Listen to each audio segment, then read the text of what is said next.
Sir ஒரு side டிஷ்க்கு வந்து ஒரு ஆம்லெட் போட்டுருங்களேன். சைட் டிஷ் ஆம்லெட்டா? ஆமாம், நான் போட்டுருவோம். சைட் டிஷ் தானே ஆம்லெட்டுங்கிறது. ஆ மாமா சார், என்ன இது என்ன மிச்சரு வெங்காய விலை கூடிருச்சு. ஆமா, ஒரு கிலோ 80 ரூபாயா. அதுக்கு ஆம்லெட் இந்த வெங்காயம் இது வந்து சால்னாக்கு வச்சிருக்கேன்.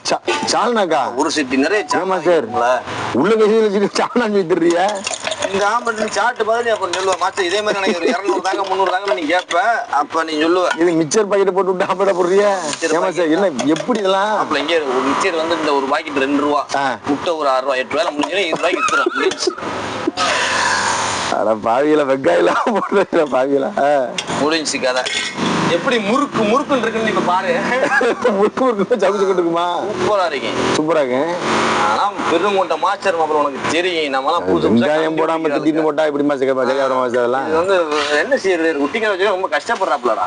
அதனால ஒரு பவுன் நகை வாங்குறதுக்கு ஒரு 10 வருஷம் கடை நடத்தணும்.